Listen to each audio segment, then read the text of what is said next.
we are saved. Yoruba Nation.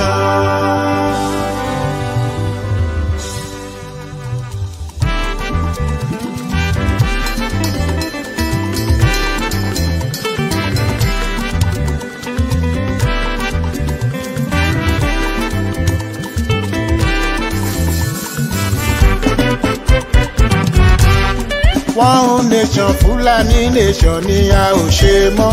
Yoruba nation ni àwa ò fẹ́. One nation, Fulani nation ni a ò ṣe mọ́. Yoruba nation ni àwa ò fẹ́. One nation, 419 yẹn àwa ò ṣe mọ́. Èyí tán fi one nation rẹwà jẹ́ ó tó gẹ́. One nation, Fulani nation ni a ò ṣe mọ́. Yoruba nation ni àwa ò fẹ́. A ti bá wọn ṣe one nation fọ́gọ́ta ọdún. Ṣe ni wọ́n ń fa wá sẹ́yìn àwa ò ṣe mọ́. One nation, Fulani nation ni a ò ṣe mọ́. Yoruba nation ni àwa ò fẹ́. Ológo ń bọ́ lófo rìn asọ́dọ̀ lófo. Ológo ni Yorùbá a ò bófo ṣe mọ́. One nation, Fulani nation ni a ò ṣe mọ́. Yoruba nation ni àwa ò fẹ́. Bá o mọ bí a ń rè a mọ bí a ti wá. Èyí a ṣe one nation tó ká padà sílé. One nation, Fulani nation ni a ò ṣe mọ́. Yoruba nation ni àwa ò fẹ́.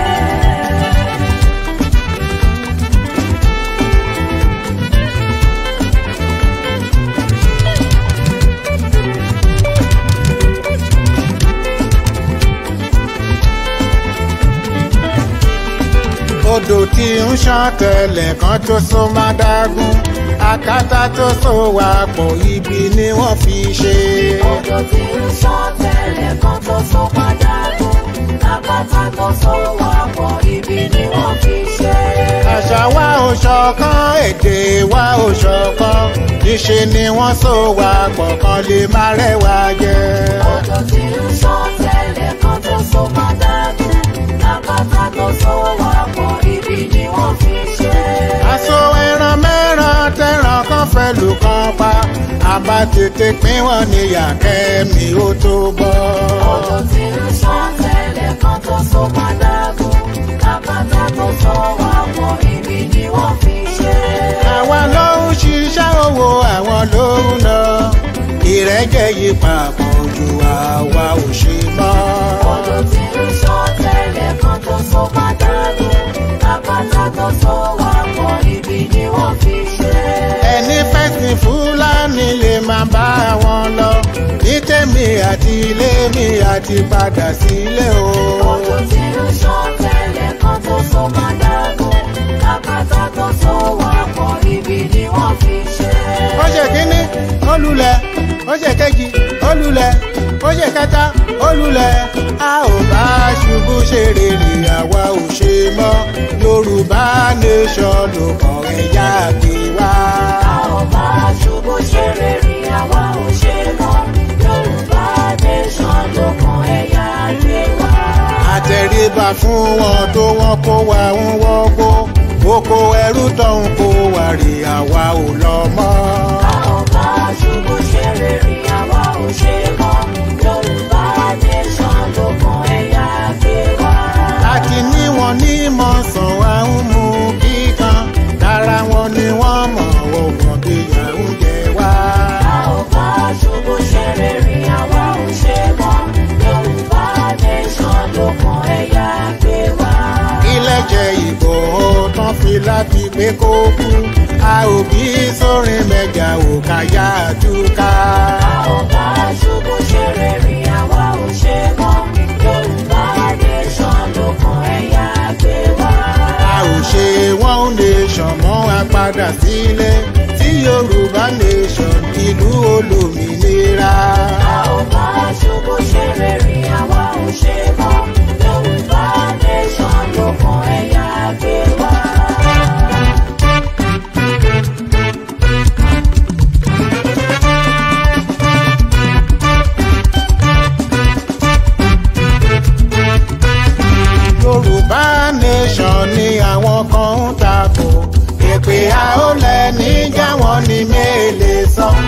bá dẹrù Fúlàní ẹ ti dáràn, wọ́n á pa kísà sí gbogbo yín o.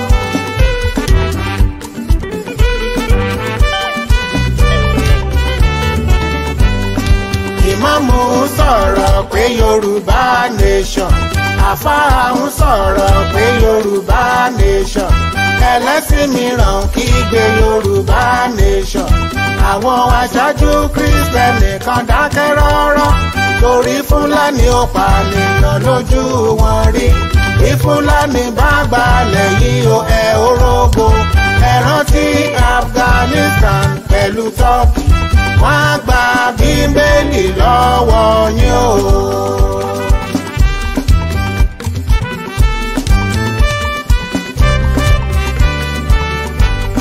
Wọ́n ń pọmọ Odùduwà ṣe lọ bá wọn dákẹ́, wọ́n gbàgbé ìtàn Àfọ̀njá ní ìlú Ìlọrin.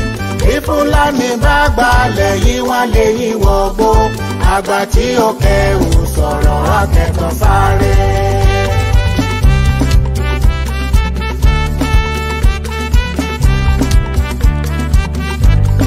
Ó ṣe kínní ó lulẹ̀, ó ṣe kejì ó lulẹ̀, ó ṣe kẹta ó lulẹ̀, Yorùbá Nation ni kò ní lulẹ̀.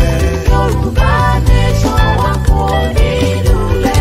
Bàbá Pòfẹ́sọ̀ Akíntóyè o kò ní lulẹ̀. Yorùbá Nation wa kò ní lulẹ̀. Bàbá Adéníran owó kò máa ní lulẹ̀ o. Yorùbá Nation wa kò ní lulẹ̀. Kẹ́hìndé Ìgbòho owó kò ní lulẹ̀. Yorùbá Nation wa kò ní lulẹ̀. Màmá Dúpẹ́ Onítìrí ẹ kò máa ní lulẹ̀ o. Yorùbá Nation wa kò ní lulẹ̀. Kóìkí Mídíà o kò ní lulẹ̀. Yorùbá Nation wa kò ní lulẹ̀. Ìfẹ́ Olúlédì ké o máa ní lulẹ̀ o. Yorùbá Nation wa kò ní lulẹ̀. Èyí ń dára tẹ́ni ológo ẹ ò ní lulẹ̀.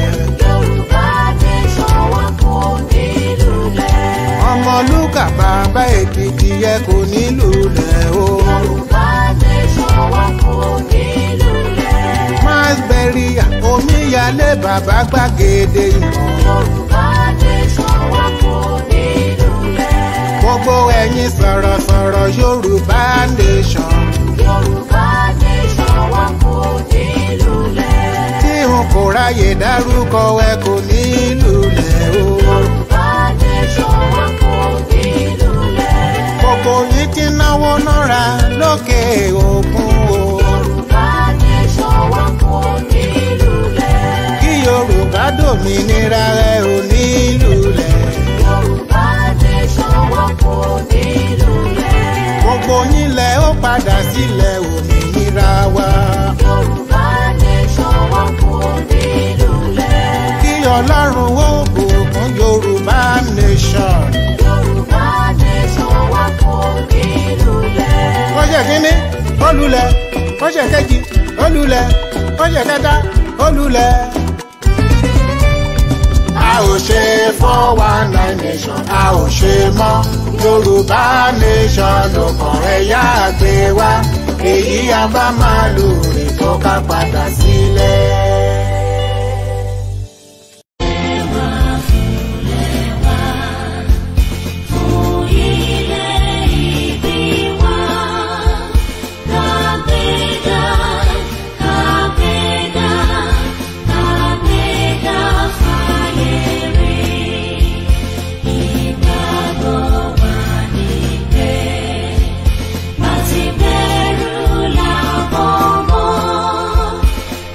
She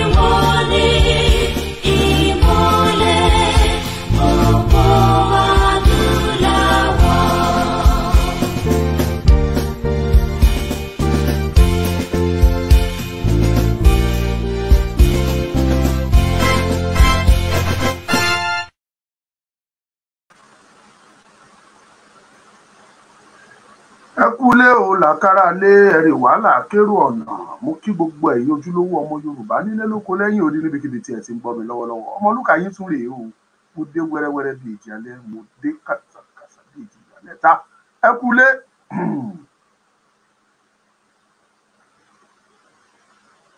Lógún àgbà Adéwálé very soon ẹ má wọrí a máa fún yín ní a máa announce date fún yín by Monday lágbára lọ.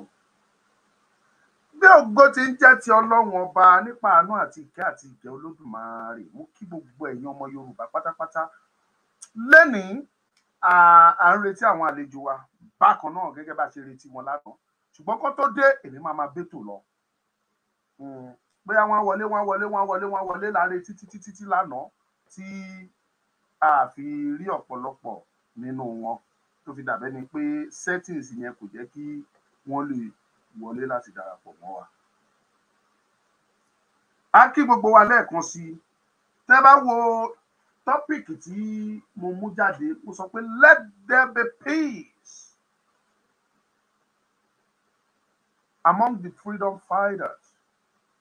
Ṣé mo pa àwọn èèyàn ti ń fún wa lórúkọ wọ́n ní àwa jẹ́ alligator wọ́n láwọn kan jẹ́ agitator wọ́n láwọn kan jẹ́ alligator. Lẹ́nìí kó tó di pé bàbá wa wọlé mo fẹ́ sọ̀rọ̀ tìbínú ni o ṣùgbọ́n màmá mu díẹ̀díẹ̀ ni. Ńgbà ń bá wa sọ sílẹ̀ ẹ wàá di point mi mú bóyá mo jẹ̀bi bóyá mo jàre.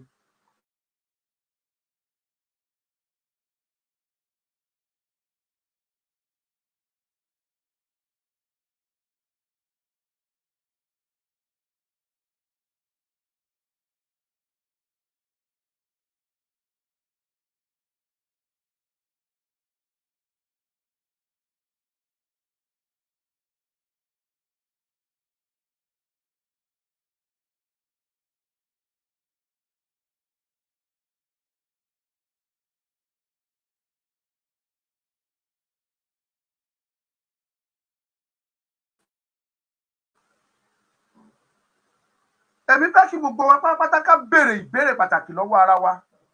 Èmi ò rẹ́dí àti bẹ ẹnikẹ́ni nígbà tí ẹ ti gbọ́ pé let there be peace or let peace reign. Inú máa bí ọ̀pọ̀lọpọ̀ yín ni. Ẹ wá torí yẹn ẹ̀ nípa ẹni kò sáction lénìí. Kí ló dé tó fi jẹ́ pé ìjà lọ́pọ̀lọpọ̀ wa ń gbọ́yọ̀? Tá bá ti gbúrò ìjà inú wa á dùn á máa pakuru mọ́. Eléyìí tí àwa viewers àwa followers eléyìí tá à ń dá lọ́rọ̀ ìjà tó ń go on láàrin àwọn freedom fighters wa àwọn leaders wa èyí tẹ́ ẹ dá nínú ẹ̀ lójó. Kẹ́ ẹ gbọ́ ti lágbájá kẹ́ ẹ gbé fún tàmẹ̀dù kẹ́ ẹ gbé ti dàmẹ̀dù kẹ́ ẹ gbé fún lágbájá. But to be sincere with you mi ò wá bá ẹnikẹ́ni jà èmi kàn wá gbà wá lámọ̀ràn ni gẹ́gẹ́ bí àwọn bàbá wa ìránṣẹ́ Ọlọ́run yẹn ṣe máa ṣe. Wípé ẹ jẹ́ kí àlàáfíà kí ó jọba. Ojú ń gbà mí tí pé ọ̀pọ̀lọpọ̀ nínú gbogbo àwọn tó ń wò wá tó jẹ́ èèyàn jàǹkànjàǹkàn tó ní táwọn fúnra wọn ní ojú sùnùkùn tó lójú inú tó fi ń wo tó ń ṣẹlẹ̀ wọ́n wá ń fi wá ń ṣe yẹ̀yẹ́ àtàwọn tó jẹ́ pé inú wọn gan òjò sí tá à ń ṣe tẹ́lẹ̀ rí yẹ̀yẹ́ náà ìgbé wa ń ṣe wọ́n ní ẹ máa wò wọ́n yẹ̀yẹ́. Ṣùgbọ́n mo fẹ́ kí gbogbo wa understand pé ohunkóhun tó ní kálukú bá ṣe láyé ó máa jèrè ẹ̀. Á jẹ́ èrè ohun tó bá ṣe. Ṣùgbọ́n ọ̀pọ̀lọpọ̀ nínú àwa tá à ń ṣe sọ̀rọ̀sọ̀rọ̀ yìí fún ọ̀rọ̀ Yorùbá Nation gbogbo wàhálà tó wà lẹ̀ kì í ṣe sọ̀rọ̀sọ̀rọ̀ nìkan ló dá. Àwọn kan wà tí wọn ò ń ṣe sọ̀rọ̀sọ̀rọ̀ tó jẹ́ pé ní táwọn gan dá ó ju ní tá à ń sọ yìí lọ but mo ṣe tẹnu mọ́ ó gbàgbọ́ ni tó bá yẹ kó gbàgbọ́ yìí pé Yorùbá Nation yìí ó tóbi ju ẹnikẹ́ni lọ ó tóbi ju ẹ̀dá ènìyàn kan lọ ó ní tí ẹ̀ ní jẹ́ kó bàjẹ́ níbi tó ti fẹ́ máa wò wọ́n kí nǹkan kan máa fi gbogbo wa ṣe ẹlẹ́yà. Mo ń wo fídíò ọba Solomoni ìjọ kan wọ́n ní ọ̀rọ̀ tí ọlọ́gbọ́n bá sọ ẹnu wèrè náà ti ń gbọ́. Ọba Solomoni bẹ̀rẹ̀ ó ní ṣé ẹ̀yin tẹ́ ẹ fẹ́ gba Yorùbá Nation náà rèé sí ẹ̀yin rèé imagine ojú òtí tó bá jẹ́ pé ìwọ fúnra rẹ̀ lójú tó ń tì wá fọwọ́ ti ojú ara ẹ̀ sókè. I don't have any grudges against anybody in Yoruba Nation. Kò sí ẹnikẹ́ni tí mò ń bá jà nínú Yoruba Nation. Ò bá kíkà bọ̀ mi lójú kò kàn mí. Mi ò torí tiẹ̀ wá bẹ̀. I have my reason. But ìwọ ni kò yẹnu ara ẹ wò, yá ọkàn ẹ wò, béèrè. Ṣé action mi ṣe ń kó bá Yoruba Nation or not? Èmi á máa tẹnu mọ́ ní gbogbo ìgbà. Tí action ẹ, ìwà ẹ, ìṣí ẹ tó bá ń kó bá Yoruba Nation, ọ̀tá ìran Yorùbá ni ẹ́. Ọ̀tá Yorùbá ni ẹ́. Pọ́nbélé máa gbé àwọn bàbá wa wọlé sí, wọ́n ti wọlé pẹ̀lú wa, mo ti rí wọn. Máa gbé wọn wọlé sí. Ọ̀tá Yorùbá ló jẹ́. Yẹ iṣẹ́ ọwọ́ ẹ wò kó yẹ ìwà ẹ wò. Mo mọ̀ pé ẹ̀ ní pín. Because I didn't face somebody. Kí bẹ̀rẹ̀ sí ní lábìṣì ẹ, kí bẹ̀rẹ̀ sí ní fún lọ́rọ̀. Bóyá kí n mú bàbá àròpọ̀ kí n bẹ̀rẹ̀ sí ní wẹ̀tẹ̀wẹ̀tẹ̀ pẹ̀lú ọ̀rọ̀. Tàbí kí n gbé ìjìnlẹ̀ kí n sọ pé ọlọ̀tẹ̀ ni ẹ́ ìjìnlẹ̀. Because I didn't do that, o kò lè jọ yín lójú. Ẹ̀yin olóríire, ẹ̀yin akíkanjú ọmọ Yorùbá tẹ́ ẹ fẹ́ àlàáfíà, mo mọ̀ pé ẹ máa dúró pẹ̀lú mi tẹ́ ẹ máa pín ètò mi, tẹ́ ẹ rí sísìn tí mò ń sọ. Kò sẹ́ni tó rí nǹkan bínú, kò sẹ́ni tí ò kì í rí bínú. As I am, mo máa ń sọ fún yín, mo bínú ju most of àwọn tẹ́ ẹ ń wò wọ̀nyẹn lọ. Mo bínú ju ọ̀pọ̀lọpọ̀ wọn lọ. Mi ò sọ máa lè. Yorùbá pé ó ní ọmọ àlè lórí inú tí ò ń bí. Ọmọ àlè náà dẹ̀ bẹ̀ tí ò ń gbọ́. But ọ̀rọ̀ tó wà nílẹ̀ ìta ló tiẹ̀ fẹ́ sọ pé ó fẹ́ bínú sí. Torí tó bá láròjinlẹ̀ wàá rò pé ìbínú ẹ ó máa ba nǹkan kan jẹ́ nínú tó gbé dání. Ó dàbí ẹni tó ra tẹlifíṣàn tó fine, tó rẹwà púpọ̀. Wọ́n máa gbé àwọn bàbá wa wọlé sí i. Very beautiful television, very expensive, very smart. Ó wá ní nǹkan tó wá ń ṣẹlẹ̀, tẹlifíṣàn yẹn ò wá tàn. Bóyá ó fẹ́ wo nǹkan kan, tẹlifíṣàn yẹn ò wá sáàbù ẹ̀ dáadáa. Inú dẹ̀ bí ẹ, ó dẹ̀ gbé hámà ó làkọ́ TV yẹn. Gbọ́hà! Ó bà tẹlifíṣàn yẹn jẹ́. Ẹ jọ̀ọ́, ta ló short? Ta ló pàdánù? Tẹlifíṣàn tó bàjẹ́ òkúkú mọ̀ bóyá ó bà òun jẹ́. Ìwọ tó bàjẹ́ ló máa ṣe wá jókòó wá ṣe wá máa kábàámọ̀ pé ìbádẹ́ má bínú débi yìí o. You have to think. My action, my steps, my comment, my messages, ọ̀nà wo ló fi impact Yorùbá Nation tí mo gbé dání? Ṣó bàjẹ́ ni àbò túnṣe? Béèrè lọ́wọ́ ara ẹ. And this is the reason tí mo ṣe ń tẹnumọ́ ní gbogbo ìgbà. Kì í ṣe pé mi ò kì í rí nǹkan ìbínú àkàìmọye irú ẹ̀. Mo ṣì ń bà lórí ọ̀rọ̀ kan tí mo máa sọ, bọ̀ ẹ jẹ́ ń gbé àwọn bàbá mi yẹn wọlé náà.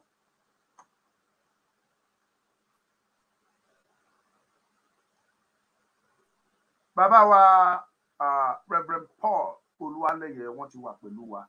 Ẹ̀yin olóríire, ẹ̀yin akíkanjú ọmọ Yorùbá, tẹ́ ẹ fẹ́ àlàáfíà fún ìran Yorùbá, tẹ́ ẹ dẹ̀ fẹ́ kí ìran Yorùbá bọ́ lóko ẹrú ní ti òtítọ́ àti ní ti òdodo, ẹ bẹ̀rẹ̀ sí ní pín ètò yìí. Rí pé ó pín sí àwọn groups tó bá wà. Pín sí platform àtèyí tó jẹ́ ti Yorùbá àtèyí tí ò ṣe ti Yorùbá Nation. Ìbá àṣetò olóṣèlú ló wà, pín síbẹ̀. Jẹ́ kó gbọ́ òdodo ọ̀rọ̀ lénìí. Àwọn bàbá wa tó ti jáde, wọ́n máa darapọ̀ mọ́ wa padà. Agbára, I'm very sure.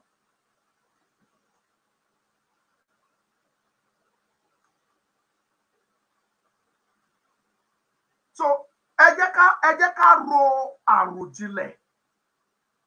Béèrè lọ́wọ́ ara ẹ. Ọ̀pọ̀lọpọ̀ nínú wa tó ń dárúkọ lágbájá ló bá ṣó jẹ́, tàmẹ̀dù ló bá ṣó jẹ́, èmi ò rẹ́dí àti dárúkọ. Ṣùgbọ́n ẹ ń tì mí o. Ẹ má rò pé kò sọ̀rọ̀ lẹ́nu mi. Ẹ má rò pé ṣé mo kọ́ ọ̀pọ̀lọpọ̀ yìí bẹ́ẹ̀ ṣe ń wo bí ẹ rí ìbínú mi rí. Ẹ mọ bí ìbínú mi ṣe rí.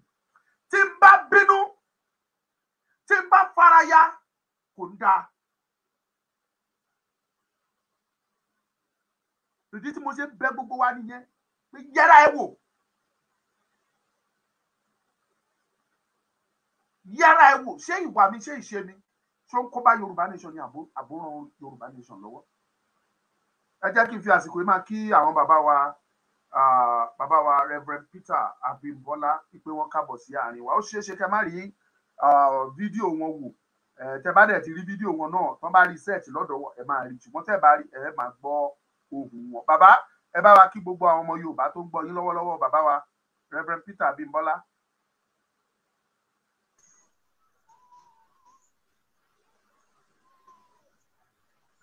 À ń gbọ́ yín o bàbá wa Abimbola, Peter Abimbola.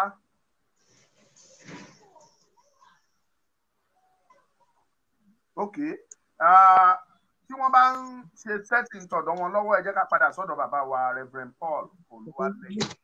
Náà jẹ́ ọ̀kan pàtàkì nínú àwọn àlejò tí a gbà lónìí, ojúlówó ọmọ Yorùbá tó jẹ́ wípé ní gbogbo ìgbà ni ọ̀rọ̀ Yorùbá ń jẹ wọ́n lógún. Ìbáṣù mi kó jẹ́ pé bó ṣe jẹ bàbá mi lógún as a man of God ló jẹ yìí náà lógún. Lẹ́yìn náà gbàgbọ́ pé ó yẹ kẹ́ ẹ ní positive impact nínú ìrìn àjò tó wà nílẹ̀. Anyway, ẹ jẹ́ ká fi ìgbẹ́lẹ̀ fàgbépo. Ẹ jẹ́ máa kí bàbá mi Reverend Paul Olúwalẹ́yẹ. Bàbá gbogbo àwọn ọmọ Yorùbá fẹ́ kí yín, wọ́n ní ká kí yín lẹ́ẹ̀kan sí o. Mo kí gbogbo wa tí a wà ní orí ìkànnì tí a ń gbọ́ wa tàbí tí a ń wò wá níbikíbi tá a bá wà. Àwa tí a wà ní Nàìjíríà àti ní UK báyìí mo kí wa pé ẹ káalẹ́. Then àwa tí a bá wà ní US tàbí ní Canada, mo gbàgbọ́ pé ọwọ́ ọ̀sán la máa wà báyìí. Mo kí wa pé ẹ káàsán. Then gbogbo wa ìbá àárọ̀, mo kí wa pé káàárọ̀, ẹ káàsán, ẹ kúrọ̀lẹ́, ẹ kú alẹ́. Àwọn tó bá dẹ̀ ti wà lóru tán ń wò wá, mo kí wa lórúkọ Jésù. Mo dẹ̀ gbàdúrà pé ìjàngbara tá ń jà yìí, Ọlọ́run á gba ilẹ̀ náà, á dẹ̀ gba òmìnira náà fún wa. A dẹ̀ ní fúnra wa fọwọ́ ara wa kóra wa sínú ìgbèkùn lórúkọ Jésù. Gẹ́gẹ́ bí àkórí ohun tá ń wò lé ni pé jẹ́ kí àlàáfíà kí ó wà. Mo dẹ̀ gbàdúrà pé Ọlọ́run aládé àlàáfíà á pàṣẹ àlàáfíà sínú ayé ẹnìkọ̀ọ̀kan wa. Gbogbo ibi tí bàtà bá ti ń ta ẹnìkọ̀ọ̀kan wa lẹ́sẹ̀, Ọlọ́run á bá wa bo òróró ayọ̀ sí. Ẹ kú ilé o, God bless you. Then àwọn bàbá wa ọmọ Lúkà, mo kí yín gan, ọmọ Lúkà gidigidi gẹ́gẹ́ bí orúkọ yín. Ẹ kú ìgbìyànjú. Mo dẹ̀ gbàdúrà pé làálàá wa kò ní já sásán. Ilẹ̀ òmìnira Yorùbá Ọlọ́run á gbà fún wa. Gbogbo àwọn mídíà náà tó bá dẹ̀ ń gbọ́ wa, a kí wa pé ẹ kú iṣẹ́ takuntakun, ẹ ṣé gan, ẹ kú ilé, God bless you sir. Bàbá wa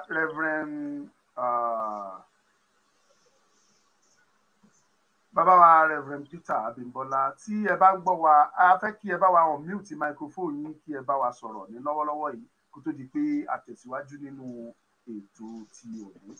Ẹ̀yin olóríire ọmọ Yorùbá, ẹ wá bá wa pín ètò yìí náà, ẹ bá wa pín, ẹ tí ì gbọ́ ìdí pàtàkì tá a fi wà níbílẹ̀ ní kò tí ì yé yín, ẹ tí ì mọ̀, ẹ bá wa pín ètò yìí so that ẹ lè mọ importance. Kì í ṣe Ọmọlúkà ló fẹ́ sọ̀rọ̀, ọ̀rọ̀ kan dàbẹ́ ni pé mo kàn wá láti kébì náà fi kún ni.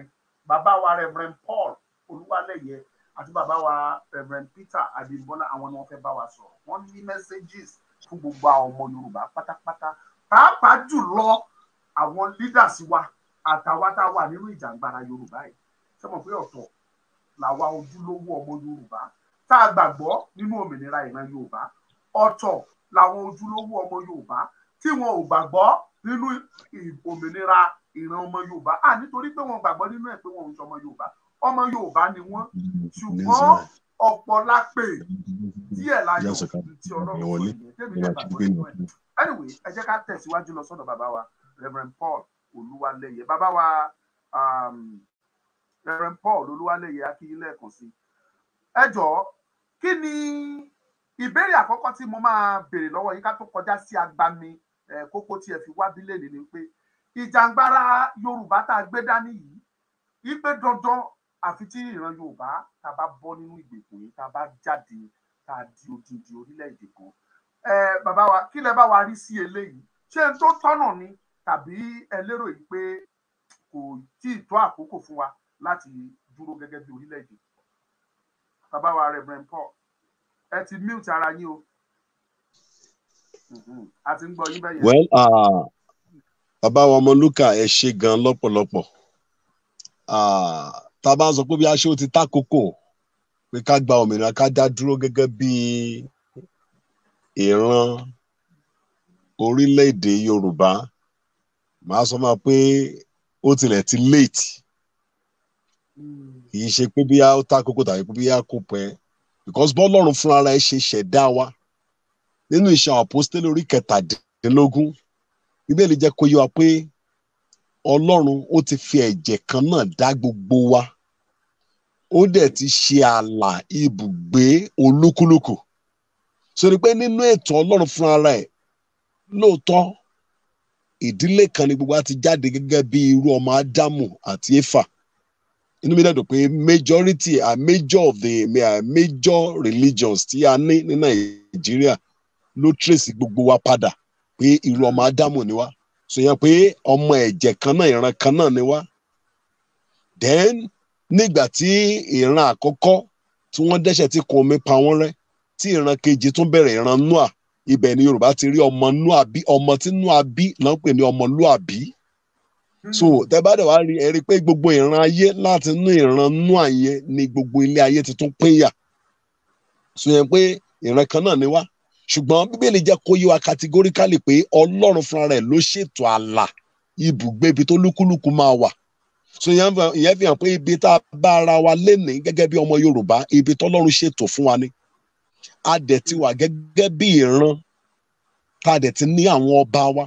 In fact, fún àwa tá a jẹ́ student of history, a rí pé the old Ọ̀yọ́ kingdom ó wà lára empire tó jẹ́ pé wà well organized. Gbogbo separation of power èyí tá a ṣe ń kọ́ ní democracy lénìí between the 3 tiers of government, gbogbo yẹn ní Yorùbá ti ní perfectly nígbà wọn yẹn. Ta ní Aláàfin Ọ̀yọ́, ta ní àwọn Ọ̀yọ́ Mèsì, èrè ta dẹ̀ ní ẹni tó jẹ́ bí legislator wọn, ta ní àwọn sójà wa àti Ààrẹ Ọ̀nà Kakanfò, gbogbo wọn yẹn láti ní. Ó dẹ̀ ní checks and balances bí wọ́n ṣe ń ṣẹ́ bí àwọn ọba yẹn ṣe ń operate ìgbà yẹn tó jẹ́ pé tọ́ba bá fẹ́ lo agbára tó pọ̀ jù wọ́n á ṣe gbá fún wọn. Tó wá dẹ̀ jẹ́ pé àwọn legislators tó jẹ́ bí àwọn Ọ̀yọ́ Mèsì ni àwọn náà Aláàfin lágbára lórí wọn. Then ẹni tó jẹ́ olórí jagunjagun Ààrẹ Ọ̀nà Kakanfò abẹ́ ààrẹ ló wà. So yẹn bẹ̀ pé a ní perfect system of government káwọn òyìnbó tó dé. Then tá a bá dẹ̀ wá wo ilẹ̀ ibi tọ́lọ́run dá wa sí, mo fẹ́ lè sọ pé àwa gan nílẹ̀ ọlọ́ràá tí Bíbélì sọ, ní ti ènìyàn human resources wà bẹ́ẹ̀, ní ti ilẹ̀ natural resources wà bẹ́ẹ̀. So a dẹ̀ ti ṣèjọba wa kó tó di pé àwọn òyìnbó amúnilẹ́rú dé. In fact, mo máa ń sọ tí wàá jẹ́ pé àwọn ọ̀dọ́ tí wọ́n kàwé tán bá wà sensitized tán gbọ́n kan wọ̀nyí, ohun tó yẹ kí aggression kó mú ọkàn olúkúlùkù láti tún síta fún ìjàgbara yìí ni. Tá a bá wá gbọ́ pé ẹnìkan wà through Tubman Goldie through with the Royal Niger Company, tán bá ní wọ́n wá tán wá fi wá ṣòwò tí wọ́n tà wá maybe is it around 586,000 pounds tán san lórí àwa ènìyàn àti ilẹ̀ wa tán ni wọ́n fi rà wá tí Britain wá rà, then tó wá di pé yes wọ́n kó wa lẹ́rú, wọ́n colonize wa. Well, mo rò wọ́n pé ó tákòkò pé ká jìjàgbara ni. Mo dẹ̀ gbàgbọ́ pé Ọlọ́run á fún wa lómìnira yìí. So sá gẹ́gẹ́ bí ìbéèrè yìí, ó ti overdue. A dẹ̀ gbọ́dọ̀ miss opportunity lákòó láti jẹ́ gbogbo wa dìde kájọ jìjàgbara yìí. Ẹ ṣé gan sà. Ẹ ṣé bàbá mi, ọ̀rọ̀ lẹ́gbọ́n yẹn o. Wọ́n ní àkókò ló tó. Wọ́n wá fi kún pé tá a bá wá ja ìjà yẹn ní àkókò yìí, tá a jà àfàìmọ̀ Ọlọ́run dẹ̀ wá ní jẹ́ kó bọ́ mọ́ wa lọ́wọ́ lákòókò yìí. Bàbá mi ẹ ṣé lẹ́ẹ̀kan sí, mo dúpẹ́. Gbogbo ẹ̀yin ọmọ Yorùbá ẹ máa bá mi pín ètò yìí torí bàbá wa Reverend Paul Olúwalẹ́yẹ àti bàbá wa Peter Abímbọ́lá, ẹ máa bá wa pín ètò yìí, kẹ́ máa bá wa pín, kẹ́ jẹ́ kó máa lọ, kẹ́ dẹ̀ máa love ẹ̀, kẹ́ máa like, kẹ́ máa comment síbẹ̀, kẹ́ máa bá wa kí àwọn bàbá wa pé wọ́n kábọ̀, wọ́n kú iṣẹ́ Olúwa.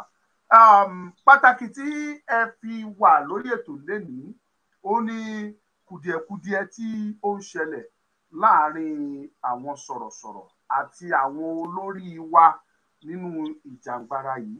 Nígbà tí a sọ̀rọ̀, ẹ sọ bí ọ̀rọ̀ yìí ṣe bà ọkàn yín jẹ́ tó. Gẹ́gẹ́ bí ìránṣẹ́ Ọlọ́run, a dẹ̀ wí pé Bíbélì ní ìbùkún ni fún onílàjà torí pé ọmọ Ọlọ́run la ó máa pè wọ́n. Mi ò gbìyànjú láti wàásùn lọ́dọ̀ yín dádì torí pé àwa fúnra wa àwa ń kẹ́kọ̀ọ́ ni láti ọ̀dọ̀ yín. Tó bàbá mi, kí ni ẹ rí sí gbogbo èdè àìyedè wọ̀nyí? mo fẹ́ yọ̀ǹda yín ẹ ṣe àwọn àlàyé kẹ́dẹ̀ sọ ọ̀rọ̀ lẹ́kùnrẹ́rẹ́ mi ò ní interrupt yín ẹ go on sir àtàwọn messages tí ẹ ní fún wa. Gẹ́gẹ́ bí àkòrí ohun tí ìpàdé yìí dálé lórí lónìí ilé táwọn olóyìnbó pè ní let there be peace ni pé jẹ́ kí àlàáfíà kí ó wà bọ̀tá bá ní pé ká gbé lédè Yorùbá tó dán mọ́rán.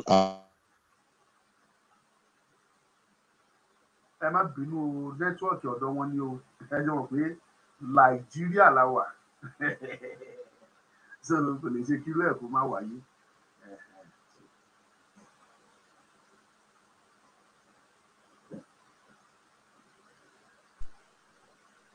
Hello sir. À ń gbọ́ yín bẹ́ẹ̀ yẹn nẹ́tíwọ̀kì yẹn ni a ti ń gbọ́ yín ẹ máa sọ̀rọ̀ bẹ́ẹ̀ yẹn.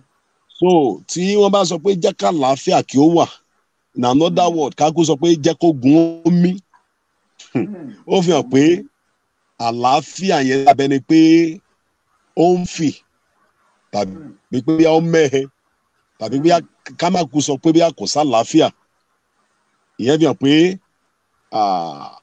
there is violence there is conflict ó fi hàn pé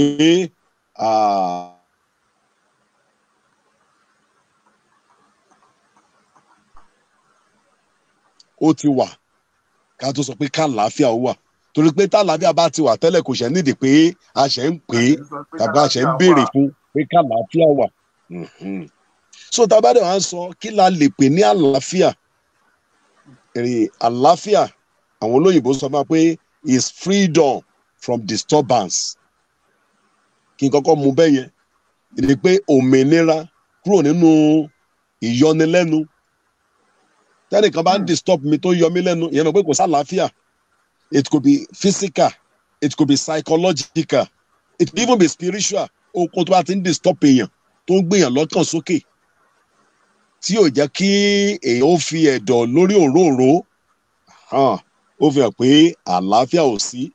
Ṣùgbọ́n nígbà tí òmìnira bá ti dé tí ò sí nǹkan tó yọ̀yàn lẹ́nu mọ́ tí wọ́n lè wọlé lọ sùn tí ò sí nǹkan tó gbèyàn lọ́kàn sókè tó ronú nípa ẹnìkan kínú máa bí ẹ sí kínú ẹ má dùn sẹ́ni yẹn débi pé wàá tilẹ̀ máa gbé ṣépè ó fi hàn pé àlàáfíà wà nígbà tá a bá lè rí ara wa tá a lè bọ́ra wa lọ́wọ́ tá a lè gbára wa mọ́ra tá a lè yọ̀ mọ́ra tí a lè pe ara wa ẹ̀rí tí ò sí pé ẹnìkan ń gbéra ẹ̀ ń ṣépè ṣùgbọ́n tó yẹ pé ṣe la lè máa gbàdúrà fúnra wa tá a ń wá eré ara wa ó fi hàn pé àlàáfíà jọba nìyẹn ẹ dẹ̀ rí pé ìdàkejì àlàáfíà ò ní ogun so ibi tí nígbà míì àwọn ọ̀jọ̀gbọ́n dẹ̀ jẹ́ kó yọ pé tá a bá ń sọ nípa àlàáfíà it means a state of mutual harmony nígbà tí ìrẹ́pọ̀ bá jọ wà láàrin ara wa tèmi ń lépa àlàáfíà tí mo ń lépa ire sẹ́nìkan tẹ́nìkejì náà ń lépa ire sí mi tí ò sẹ́ni tó ń lépa ibi sẹ́ni sí ara wọn tí ìgbọ́ra ẹni yé wà tí ìrẹ́pọ̀ wà ẹ̀rí irú ipò yẹn là ń pè ní pé àlàáfíà wà ó lè wà láàrin èèyàn méjì ó lè wà láàrin ẹgbẹ́ ó lè jẹ́ láàrin ẹbí nínú ìdílé ó lè jẹ́ nínú organization bí gẹ́gẹ́ bí ìjọ tàbí ẹgbẹ́ ó sì lè jẹ́ lórílẹ̀‐èdè so àwa gẹ́gẹ́ bí ìran Yorùbá pápálákò tá ń jìjàgbara yìí mo gbàdúrà ogun ẹ̀yìn ò ní jà wá nígbà tá a bá ní àwọn Fúlàní tàbí àwọn kan tá a fẹ́ bá jà àwọn darandaran tá a fẹ́ bá jà táwa gan bá tó ń bára wa ń jà mo gbàdúrà pé ogun èdè ò ní dì wá so ibi tá a ti gbúdọ̀ kíyèsára gan nìyẹn so Ọlọ́run á ràn yín lọ́wọ́ sà. Then àwọn nǹkan tí mo tún lè wá sọ so bí akéṣì dákẹ́mbẹ̀ tó a tún ní ìbéèrè tí mìíràn tẹ́ fẹ́ béèrè torí mo ní ọ̀pọ̀lọpọ̀ yẹn gẹ́gẹ́ bí àìgbọ́ra ẹni yé tó wáyé láàrin àwọn sọ̀rọ̀sọ̀rọ̀ àti àwọn leaders wa ẹ bá wa sọ sí ẹ bá wa pẹ̀tù sí wọn nínú àtọ̀tún àtòsí pé kí àlàáfíà. Well tí n bá ní kí n wò ó dáadáa àwọn nǹkan tó lè máa fa àríyànjiyàn gbọ́nmi sí omi ò tó láàrin wa ìkíní mo kọ́kọ́ appreciate irú ẹ̀yà àtìran tí Ọlọ́run fáwa Yorùbá dá pé we are not mediocres, we are not gullibles, we are highly intelligent race pé òun ní Yorùbá ṣe máa ń sọ wọ́n ní gbogbo a ò lè sùn ká kọrí síbì kan so yẹ́ mi pé ọmọdé gbọ́n àgbà gbọ́n la fi dá Ilé Ifẹ̀ then tí ọ̀rọ̀ kan bá ṣẹlẹ̀ ẹ̀rí ojú ìwòye púpọ̀ la fi wò ó so nígbà míì kó tó di pé a come to conclusion tàbí a come into mutual agreement onírúurú different view ìwòye ọ̀tọ̀ọ̀tọ̀ ló lè kọ́kọ́ máa wáyé ṣùgbọ́n ohun tó ṣe pàtàkì ni pé lẹ́yìn ìwòye ọ̀tọ̀ọ̀tọ̀ tá a níyẹn a gbúdọ̀ lè wá láti wá reason together come back to harmony òun lólóyìnbó ṣe ń sọ pé we disagree to agree but tó wá jẹ́ pé a disagree tá a lè padà wá agree mọ́ ìyẹn ló mọ̀ pé àlàáfíà ti sọnù then iṣẹ́ ìjàgbara tá a dẹ̀ ń jà yìí kì í ṣe iṣẹ́ ọlọ́dọ́ ni iṣẹ́ gbogbo wa ni ìyẹn lá mú mi lọ sínú ọ̀rọ̀ Ọlọ́run tí a bá lọ wo ìwé Bíbélì nígbà tí ayé kọ́kọ́ bẹ̀rẹ̀ ní Genesis orí 11 nígbà tí Ọlọ́run ètí Ọlọ́run ni pé kí gbogbo ènìyàn ká pín káàkiri lọ sínú ayé ká máa tàn kálẹ̀ ká máa bí ká máa rẹ̀ sí ṣùgbọ́n nínú ìwé Genesis yẹn orí 11 yẹn ẹsẹ̀ ìkíní àtẹsẹ̀ ìkẹrin àtẹsẹ̀ ìkẹfà ó ní àwọn kankan tí ó fi hàn bẹ́ẹ̀ ó ní gbogbo ayé jẹ́ èdè kan àti ọ̀rọ̀ kan dẹ̀gbà tó máa dẹ́sẹ̀ ìkẹrin ó ní wọ́n sì wí pé ẹ wá ná ẹ jẹ́ kí a tẹ ìlú kan dó kí a mọ ilé ìṣọ́ kan orí kan ọ̀run èyí tí yóò sì tàn èyí tí yóò kún ọ̀run kí a sì lé orúkọ tí a máa fi pe ara wa dẹ́ni ìgbà tó máa dé ẹsẹ̀ ìkẹfà ibi ohun tí mo fẹ́ mú jáde gan bẹ̀ ó ní Olúwa sì rí pé kíyèsí ọ̀kan lé àwọn ènìyàn náà number 1 nìyẹn ọ̀kan lé àwọn ènìyàn náà ìkejì èdè kan ni gbogbo wọn ní èdè kan dẹ́ni kẹta èyí ni wọ́n sì ti bẹ̀rẹ̀ sí í ṣe ǹjẹ́ nísinsìnyí kò sí ohun tí a ó fi lè gbà lọ́wọ́ wọn tí wọ́n ti rò láti ṣe ẹ rí i pé ohun tó ràn wọ́n lọ́wọ́ nílé iṣẹ́ bó lẹ́ pé ohun tó lòdì sífẹ́ Ọlọ́run náà fẹ́ ṣe ṣùgbọ́n bí lè sọ pé wọ́n jẹ́ ènìyàn kan ìkejì wọ́n ní èròǹgbà kan dẹ̀nì kẹta wọ́n ní èdè kan so ẹ rí i pé irú ohun tó yẹ kó jẹ́ fún wa àwa gan ló yẹ kó rọ̀ lọ́rùn lákòókò yìí torí pé kí ni ènìyàn kan ni wá gẹ́gẹ́ bí Yorùbá then èrò kan náà ló yẹ ká dẹ̀jọ́ ní kí lè rò yẹn náà òun náà ní èròǹgbà ìjàngbara fún òmìnira Yorùbá kò yẹ ká tún rẹ́nikẹ́ni tó ní èrò míì lọ́kàn then èdè kan ló dẹ̀ ká jọ máa ní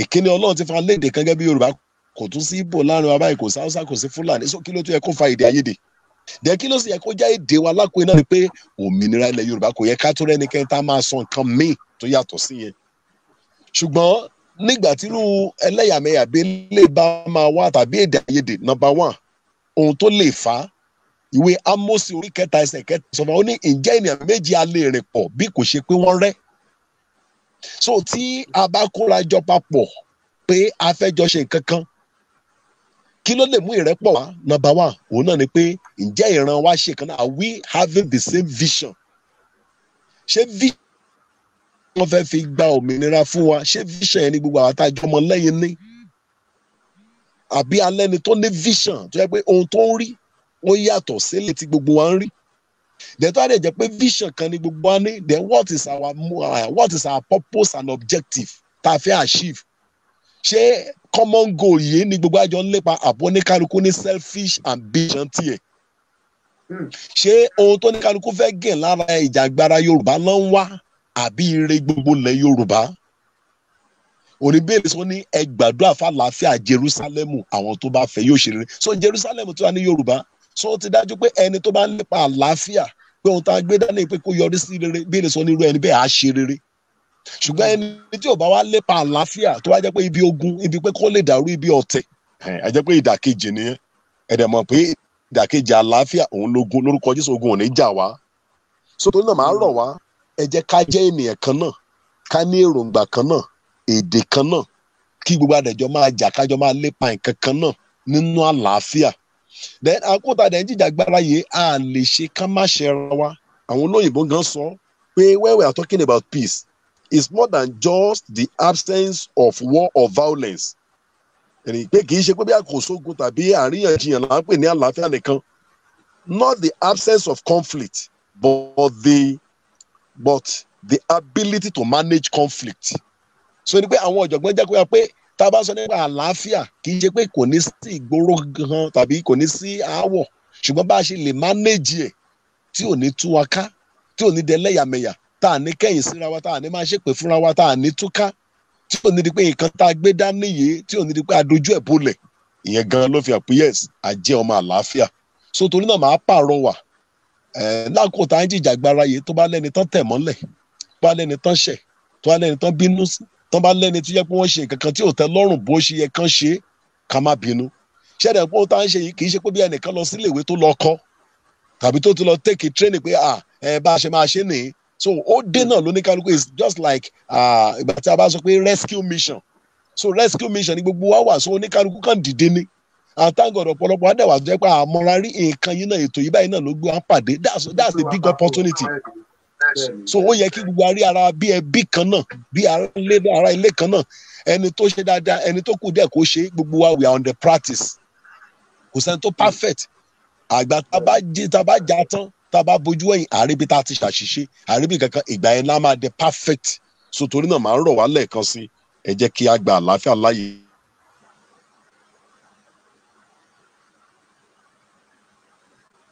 Network ẹ̀yin olùwòran wa ẹ má bínú gbogbo ẹ̀yin ojúlówó ọmọ Yorùbá kẹ́kàkiri ibi tí ẹ ti ń wò wá. Ẹ̀yin tí ẹ ń wò wá ní Facebook, ẹ jẹ́ ká máa rí like àti love yín, ẹ jẹ́ kó máa lọ, ẹ jẹ́ kí like yín àti love kó máa lọ, torí àwọn kan ti ń ṣàkọlù sí ètò yìí, wọ́n ti ń ṣàkọlù sí, wọ́n ti ń gbìyànjú àti flag ẹ jọ̀ọ́ ẹ jẹ́ kí ó máa lọ kó tó di pé bàbá wa padà sí ọ̀dọ̀ wa pẹ̀lú network. Hello sir. Ẹ káàbọ̀ padà. Mo ní kó wá rí pé mo tún sọ̀rọ̀ jù pé bí akin tó dánu dúró díẹ̀ bóyá tún ní àwọn kan mìíràn tẹ́ máa fẹ́ sọ. Ẹ̀yin lẹ́lẹ̀ ló dà sà, ló dà sà. tó láì fi àkókò wa ṣòfò, ìbéèrè tí màá tún fẹ́ bi yín ni pé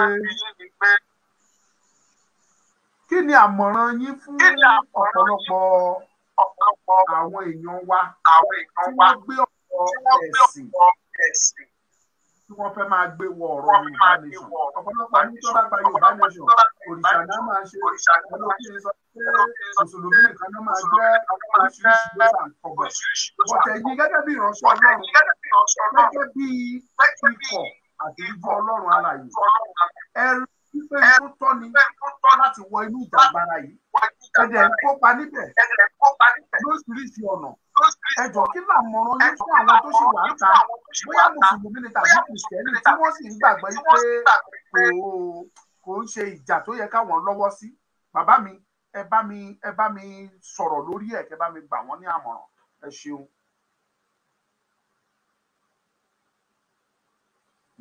Network. Bàbá ọlọ́pọ̀ òre, ẹ mà ṣeun lọ́pọ̀ o. Ẹ jẹ́ ká ṣe sùúrù, wọ́n á padà. Ẹ ṣeun lọ́pọ̀lọpọ̀ o, lọ́pọ̀lọpọ̀ o, lọ́pọ̀lọpọ̀ o. Ẹ ṣeun lọ́pọ̀lọpọ̀, lọ́pọ̀lọpọ̀ o, lọ́pọ̀lọpọ̀. Bàbá ọlọ́pọ̀ òre, ẹ mà ṣeun lọ́pọ̀lọpọ̀. Ẹni tó ní wọ́n ti sọ Yorùbá Nation di politics, ṣé wọ́n rí ibi tí politics ò sí ni? Even in the church, there is politics in the church. Kí ló ń pè ní politics? Politics ní ìtumọ̀. Ìgbé ayé ni, ìgbé ayé ìṣèjọba tàbí ìbáni bá ṣe ń bára wa ń lò, òun ni a lè pè ní politics. Nínú ilé, politics wà. Àwọn ọkọ, láàrin ọkọ àtìyàwó àtàwọn ọmọ, wọn á máa play politics. Ọkọ a máa gbìyànjú àti gbé àwọn ọmọ ẹ̀ káwọn kójú òun làwọn ọmọ máa fẹ́ràn jù ìyàwó náà máa gbìyànjú àti gbé àwọn ọmọ kójú òun làwọn ọmọ máa fẹ́ràn jù that is politics so tí òye ò bá yé yín tán mean by politics òun lèmi ńlá kó lè yé yín yẹn bàbá mi kó tó di pé nẹ́tíwọ̀kì yẹn ṣe ségesège nẹ́tíwọ̀kì yẹn ni ìbéèrè tí mo béèrè lọ́wọ́ yín ṣé ẹ gẹ́ẹ̀tì ìbéèrè yẹn. bẹ́ẹ̀ mo gẹ́ẹ̀tì ẹ̀. ó yá dádì ẹ bá mi dáhùn ẹ ṣeun. ṣáájú bí mo ṣe máa bẹ̀rẹ̀ ni kí ẹ̀sìn tó dé tàbí kó tó bẹ̀rẹ̀ gbogbo alákọ́kọ́ jẹ́ ọmọ ìran kan.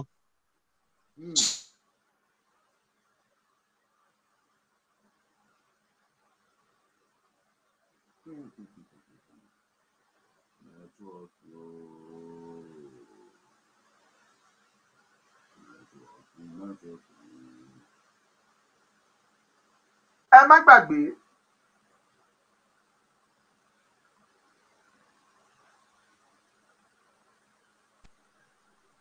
ọ̀rọ̀ Ọlọ́run tó jáde fún wa ẹ má gbàgbé o bàbá wa ń gbọ́ yín bẹ́ẹ̀ yẹn àti ń gbọ́ yín.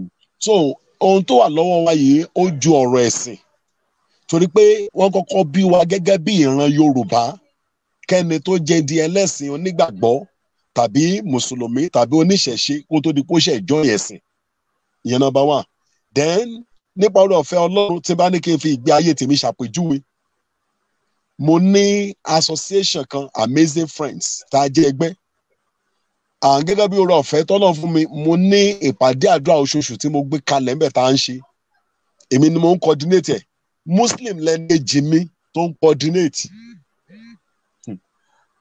and are so close dáadáa then number two àwọn ọmọ mi wà ní school apá kan wà ní Federal University lọ́yẹ́ ilé tí mo gbà fún wọn àwọn ọ̀rẹ́ wọn tó bá wọn ń gbé ń bẹ̀ mùsùlùmí ní gbogbo wọn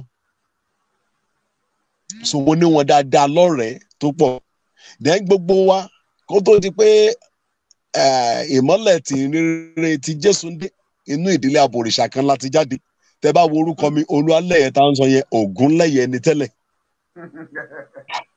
kó tó di pé àwa kan tá a gbàgbọ́ ká tó yí Olúwaléyẹ àṣírí àwọn kan tó yẹ pé Ògúnléyẹ náà so kò sí nínú wa tó bá ní ká lọ wo oríkì wa pàápàá nílẹ̀ Yorùbá tá à ní rí nínú wa tí ẹ̀sìn mẹ́tẹ̀ẹ̀ta pé òun lẹ ṣe rí pa unique lára àwọn orílẹ̀-èdè tó wà lágbàáyé orílẹ̀-èdè Yorùbá jẹ́ kan lára orílẹ̀-èdè tó ní religious tolerance jẹ́ pé àwa làákì ń pààyàn làákì ń jà nítorí ọ̀rọ̀ ẹ̀sìn tá a máa bára ń ṣe papọ̀ so torí náà nígbà tí àwa pìrìsẹ́ńtà bá ti ń sọ̀rọ̀ mo dẹ̀ gbàgbọ́ pé irú orílẹ̀-èdè tá a máa run by his grace will be a secular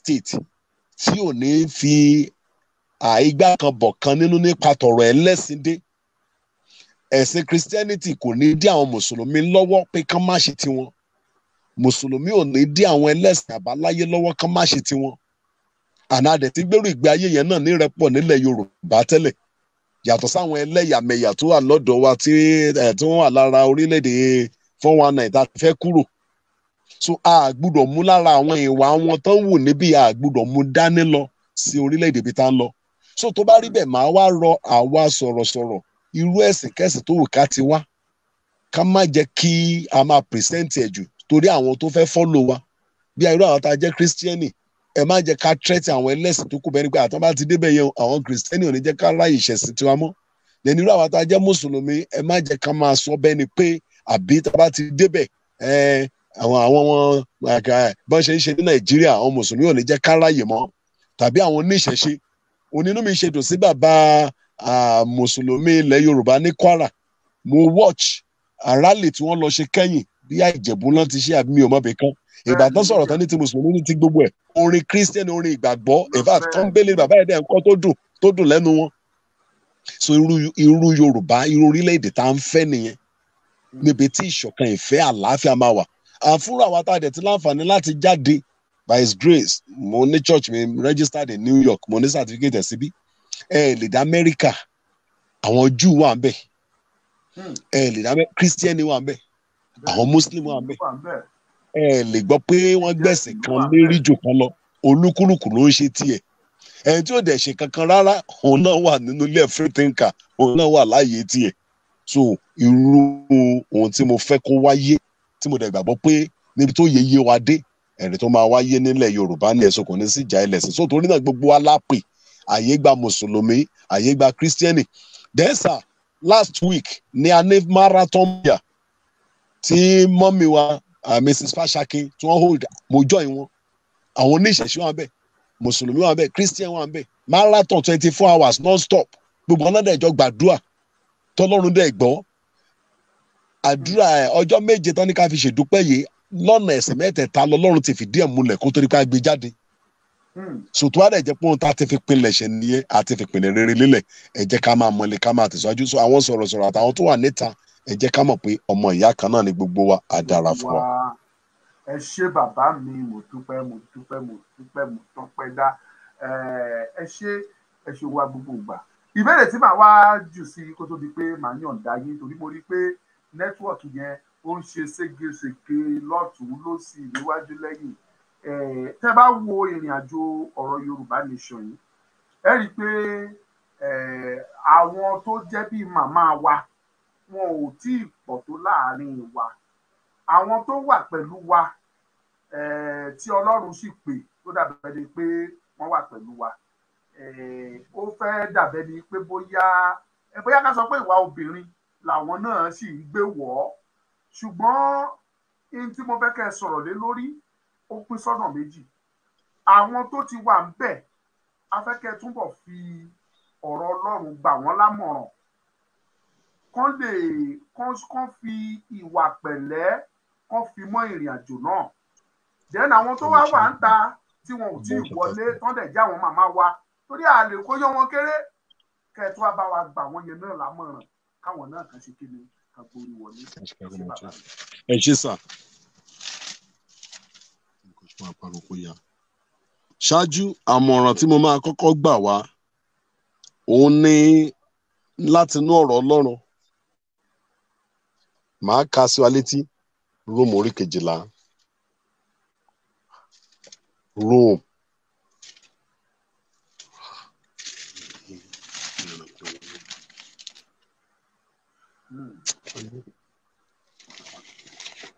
màá kà sí wa létí Romans chapter 12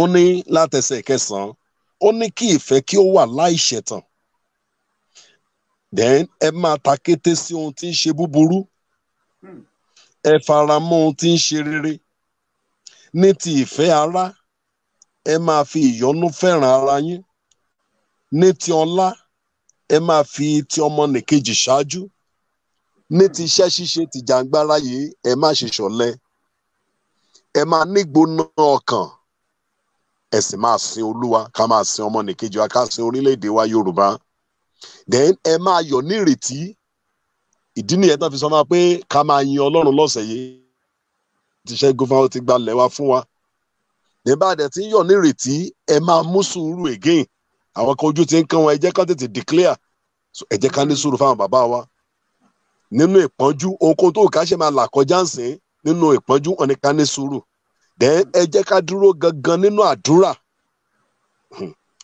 nípa ṣe ní ìdádúrà torí ohun tó dára ń fẹ́ àdúrà ohun tó dẹ̀kù díẹ̀ kí àtó ó ń fẹ́ àdúrà then ẹ máa pèsè fún àìní àwọn ènìyàn mímọ́ arábí tó ti ní ká máa pèsè sovereign national pulse ti wà ń bẹ̀ fún Yorùbá ara ìpèsè ní pulse òmìnira Yorùbá ara ìpèsè ní àwọn ẹgbẹ́ àpapọ̀ ilẹ̀ Yorùbá ara ìpèsè ní torí ẹnu òfò ń dún yànmùyànmù gbogbo nǹkan tá a náà fẹ́ ṣe àwọn ibi tó ti nílò owó ẹ jẹ́ ká pèsè ara tó sọ fún wa nìyẹn then ó ní ẹ fi ara yín fún àlejò ṣíṣe so ni pé nígbà tá a bá ń kó tira wa báwo la ṣe lè gbára wa lálejò so ẹ jẹ́ ká mú ara wa bí ìfẹ́ bá a ṣe ń fẹ́ kó orílẹ̀-èdè yẹn rí gan ẹ jẹ́ ká bẹ̀rẹ̀ sí ń practice ẹ̀ láti sí lọ èrè àwọn olóyìnbó máa ń sọ wọ́n ní it is easier said than done ẹ má jẹ́ ká jẹ́ sọ̀rọ̀sọ̀rọ̀ nìkan ẹ jẹ́ kó tá ń sọ yẹn bá a ṣe fẹ́ kó rí yẹn ẹ jẹ́ ká bẹ̀rẹ̀ sí fi sínú ìṣe láàrin ara wa láti wòye lọ then ó ní ẹ máa súre fún àwọn tí ń ṣe nínú bí ni sí yín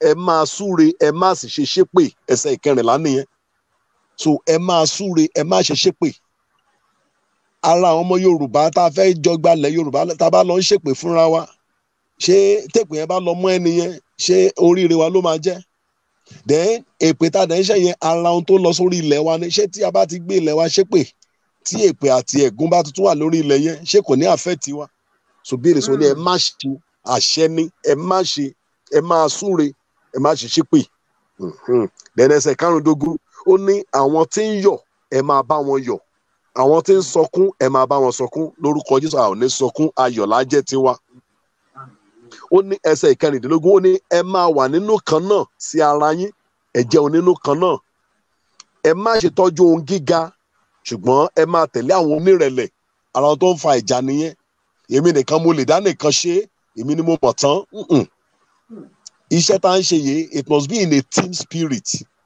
togetherness ẹnìkan ò lè dá gba orílẹ̀-èdè Yorùbá dẹ̀ sọ ní àgbájọwọ́ la fi ń sọ̀yà àjèjì ọwọ́ kan ò gbẹ́rù dórí Yorùbá náà ló dẹ̀ tún pa lówe pé bọ́kùnrin réjò bóbìnrin pa kéjò má ṣe àti sá lọ ni so gbogbo wa la jọ níṣẹ́ ṣe níbí yìí then lẹ́yìn ẹ̀ ó wá tẹ̀síwájú mo fẹ́ parí ilé ìtókù ó ní ẹ máa wà nínú kan náà sí ara yín tán bá ráwọn tó wà nínú kan náà ẹ jẹ́ ká tètè yá yanjú aáwọ̀ yẹn ó ní ẹ má ṣe tọ́jú ohun gíga ṣùgbọ́n ẹ máa tẹ̀lé àwọn onírẹ̀lẹ̀ ẹ má ṣe jẹ́ ọlọ́gbọ́n lójú ara yín torí ara tó máa ń fàjà ni ẹ tó bá ti rò pé èmi nìkan mo gbọ́n jù irọ́ ni o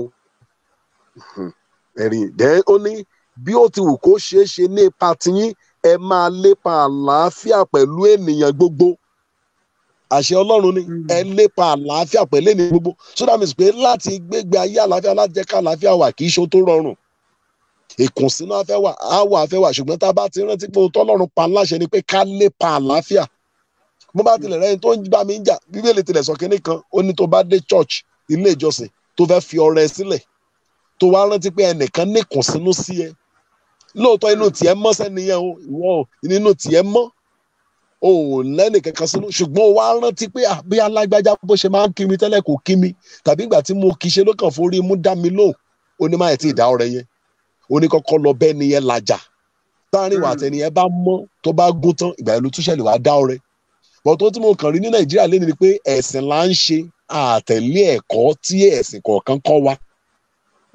We are too religious, but we are not truly disciples of the followers, of the leaders. Tí wọ́n ní ẹ̀sìn tá ń tẹ̀lé fún àpẹẹrẹ àwọn tá a jẹ́ kírísítíánì tó mo rí pé ní ọ̀pọ̀lọpọ̀ àwọn tó ní àwọ̀ yẹn gan ọ̀pọ̀lọpọ̀ wa tá a jọ ń ka Bíbélì tá a ń gbé Bíbélì ló pọ̀ jù. So ẹ jẹ́ ká padà lọ tún ẹsẹ̀ bí tá a kà yíkà tó mo rí pé àwọn àwọ̀ yẹn gan kò pọ̀ lọ́dọ̀ àwọn ẹlẹgbẹ́ wa tó kù ní àwọn ẹ̀sìn méjì tó kù ànìtìjú ló dẹ̀ jẹ́ ohun àbùkù ló jẹ́ inú tèmi ò dùn sí so ẹ jẹ́ ká lọ ṣàtúnṣe so ní ìparí ó ní mo tuntun sọ ó ní bí ó ṣe bí ó ti wà ní ipa tiyín ẹ máa wà ní àlàáfíà pẹ̀lú ènìyàn gbogbo ènìyàn wọ́n ní olùfẹ́ ẹ má ṣe gbẹ̀san ara yín ṣùgbọ́n ẹ fi àyè sílẹ̀ fún ìbínú so ìyá mi pé kò lè ṣe kí ìbínú má sí ó ní ẹ fàyè sílẹ̀ fún tí ìbínú bá dẹ̀ ti dé ó ní bínú má ṣe ṣẹ̀ má jẹ́ kó rùn wọ̀ bá bínú nínú ẹ ìwọ tó ṣe ń bínú tó tún fẹ́ lọ gbàwẹ̀ ìwọ tó ṣe ń bínú tó tún fẹ́ lọ gbàdúrà ìwọ tó ṣe ń bínú tó fẹ́ wọlé lọ sùn ṣé ọmọ tó lè ṣẹlẹ̀ lóru mọ́jú bí a ò lè jí lọ́jọ́ kejì kí lẹ́ ọ̀la wọn bá má mọ̀ bá ẹni tó wá gbé sínú yẹn kí ló fẹ́ gbé lọ so gbogbo nǹkan wọ̀nyí ẹ jẹ́ ká tẹ̀lé wá parí ó ní olùfẹ́ ẹ má ṣe gbẹ̀san ara yín ṣùgbọ́n ẹ fi àyè sílẹ̀ fún ìbínú nítorí a ti kọ pé èmi ó gbẹ̀san ṣùgbọ́n bí ebi bá ń pa ọ̀tá rẹ fún lé oúnjẹ bí òǹgbẹ bá ń gbẹ fún lé omi nípa ṣíṣe bẹ́ẹ̀ ìwọ ń kó ẹyin rán lé e lórí má ṣe jẹ́ kí búburú ṣẹ́gun rẹ ṣùgbọ́n fi rere ṣẹ́gun búburú má ṣe jẹ́ kí búburú ṣẹ́gun rẹ ṣùgbọ́n fi rere ṣẹ́gun búburú sótórí náà máa rọ̀ wá lónìí ẹ̀rí rere tá a lè fi ṣẹ́gun búburú yẹn náà ni pé gbogbo àwọn tá a ti ní àwọ̀ lẹ́yìn alẹ́ òní ẹ jẹ́ ká gba ẹ̀mí Ọlọ́run láàyè mo dẹ̀ rí pé ìrìn àjò ibi ìbá ṣe yá tó ó dẹ̀ ti ń yá tẹ́lẹ̀ bọ̀ tó dà pé kankan wà tá a pè ní disagreement which is opposite of agreement and ṣe dẹ̀ rí dis tó bá jẹ́ yẹn a pè d yẹn ní devil tabanika call in block letter devil impossibility seed. So lẹ́yìn agreement dis tó lọ wà lẹ́yìn yẹn ni devil impossibility seed so ni pé èso tí ò ní jẹ́ kí nǹkan tá ń lépa kó ṣeé ṣe òun lè ṣú fẹ́ fúrúgbìn sáàrin wa yẹn a gbúdọ̀ kíyèsára nígbà tí a ti rìnrìn àjò lọ tí gbogbo ẹ tẹ́lẹ̀ ẹ wò bá ṣe sign 5 million petition kíákíá láti gbà yẹn táwọn inú àwọn ọ̀tá ò ní dùn nípa tara nípa tẹ̀mí. So mo fẹ́ rí i pé aáwọ̀ tó ṣẹlẹ̀ yìí gan ara iṣẹ́ mi òkùnkùn kó má bàa lè ṣeé ṣe ni irúgbìn tí Sátánì fún ni wọ́n mú gbà ládùúgbò alẹ́ ni kí ló dé fà bíèrè sọ nígbà téèyàn sùn ó ní ìgbà yẹn lọ ta wá tó fún èpò sáárín àlìkámà. So àwọn nǹkan tá a ní lágbo yìí ara èpò Sátánì fún ni ṣùgbọ́n lónìí iná Ọlọ́run á jorun àlàáfíà Ọlọ́run á dẹ̀ padà wá. Ẹ ṣé gan sà. Ẹ ṣé bàbá mi tó yá kí n tó dánu dúró díẹ̀. ká yọ̀ǹda yín kí ẹ lè máa tẹ̀síwájú torí àkókò. Ẹ wá bá wa lọ nínú ìyìn àti àdúrà gẹ́gẹ́ bí ọ̀rọ̀ Ọlọ́run ti fi kalẹ̀ fún wa pé ká yin Ọlọ́run fún ọjọ́ méje. Fún ọjọ́ méje yẹn ara ẹ̀ náà ni èmi àti bẹ̀rẹ̀ láti on the 1st, today is 4th. So ẹ bá wa jẹ́ ká fi iṣẹ́ yẹn lé yín lọ́wọ́ fún ti èmi. Ẹ bá wa yin Ọlọ́run. Èmi mo ní kọ́sà o, I'm a good singer. So ká kọrin ní kí n tilẹ̀ tó yin Ọlọ́run àwọn ẹsẹ̀ Bíbélì tí mo jù sórí afẹ́fẹ́ fún alọ́jọ́ Sunday òní Psalm 149. So tí màá dẹ̀ fẹ́ kí gbogbo wa Psalm 149 òní Psalm tí ó ṣèkejì parí, second to the last Psalm in the Bible. So ẹ jẹ́ kí n kàn mo fẹ́ kí yes Psalm 149 ó ní ẹ fi ìyìn fún Olúwa ẹ kọrin tuntun sí Olúwa torí orílẹ̀-èdè tuntun là ń lọ àti ìyìn rẹ̀ nínú ìjọ àwọn ènìyàn mímọ́.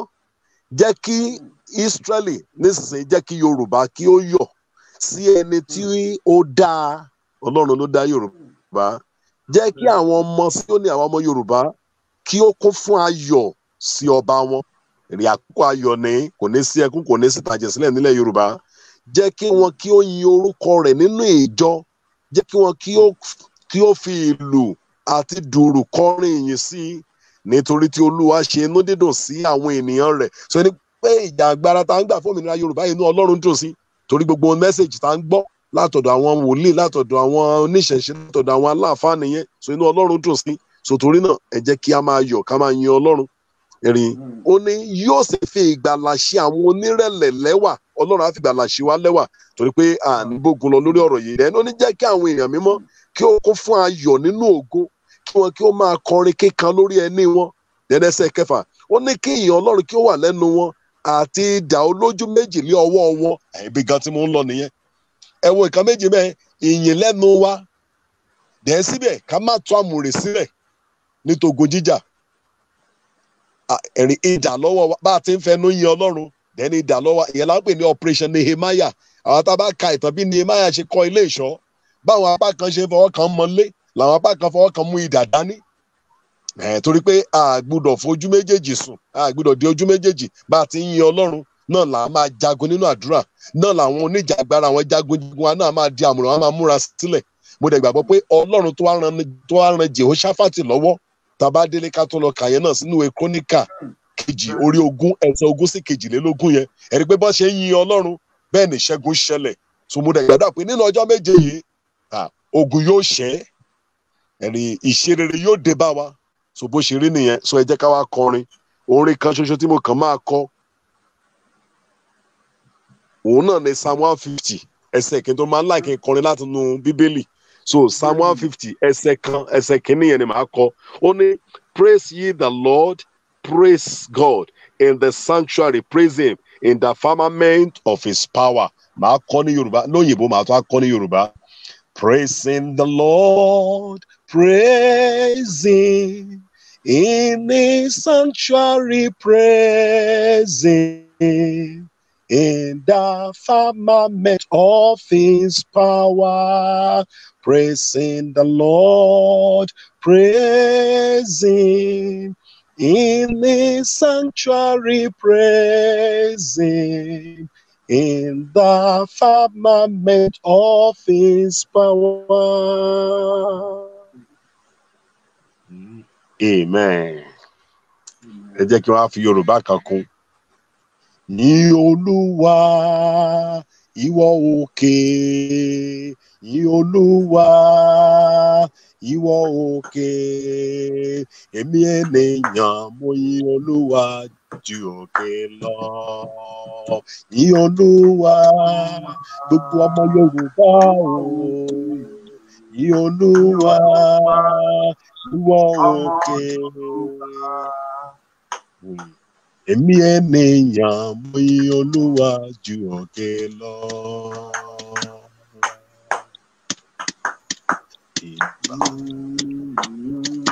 Ìbà rẹ ọmọ Maria ẹlẹ́rọ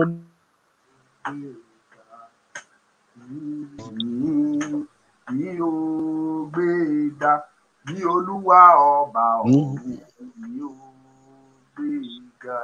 ọ̀run yìí ó gbéga.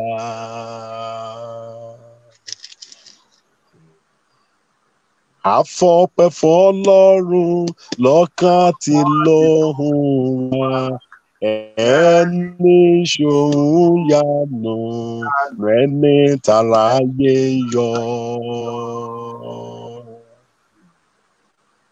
Ẹ ṣé gan sà. Ẹ jẹ́ ká wá gbàdúrà ní ṣókí. Bàbá wa àti Ọlọ́run wa, Ọlọ́run gbogbo àgbáyé, ẹni tí gbogbo ayé àti ọ̀run ń bọ, àtòrípẹ́ ẹ̀yin nìkan ṣoṣo ni Ọlọ́run lórí orílẹ̀-èdè Yorùbá. Àdúpẹ́ torí fún gbogbo ìgbà tí a ti là kọjá, àdúpẹ́ fún ibi tẹ́ ti mú wa ń bọ̀.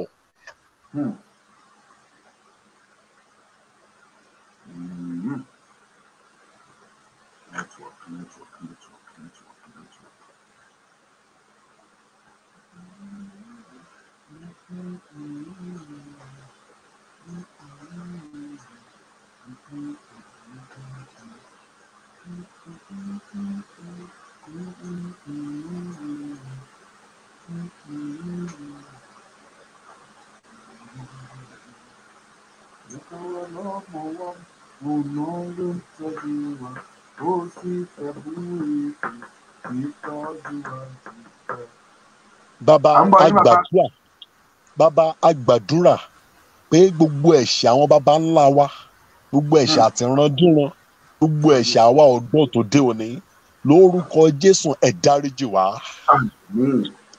Àwọn ẹ̀ṣẹ̀ tó fi wá sínú oko ẹrú, gbogbo àwọn eléyìí tẹ́ ti ń fi hàn bẹ́ẹ̀ láti ẹ̀ṣẹ̀ àwọn baba ńlá wa tí wọ́n kó lọ sí oko ẹrú ilẹ̀ ìgbèkùn, tó mú kí wọ́n gégùn, tó mú kí wọ́n ṣépè, gbogbo wọ̀nyí náà la ti ń bẹ̀bẹ̀ ìdáríjì lọ́dọ̀ ẹ̀yin Ọlọ́run àti látọ̀dọ̀ irú àwọn ìran wọn tó bẹ ní diaspora.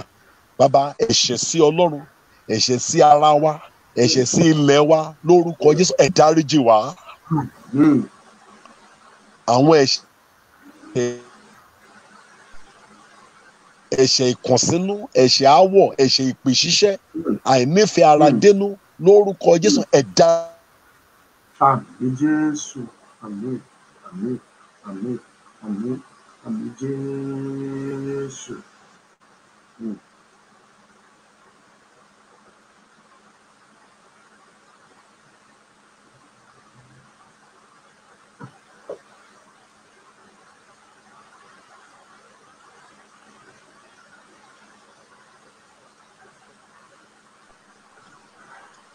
Ẹ̀mí mímọ́ a gbé ohun gbogbo lé ọ lọ́wọ́ níbi tá a bá ètò dé yìí, lórúkọ Jésù ẹ gba àkóso. A ti kọ́ pé bí kò ṣe pé olúwa bá kọ́ ilé náà àwọn tí ń kàn ṣe lásán. Bàbá, gbogbo àwọn bàbá wa tó ń darí wa nínú ìjàgbara ọ̀fẹ́ kan ṣe lásán o. Tó bá rí bẹ́ẹ̀, bàbá ẹ ṣàtìlẹ́yìn wa. Ọlọ́run wa ẹ bá wa lọ́wọ́ sí. Lórúkọ Jésù ìjàgbara ìjọ yọrí sí rere. Ètí ọ̀tá pé kán lépa, kán bá wa, kán pa ọ́.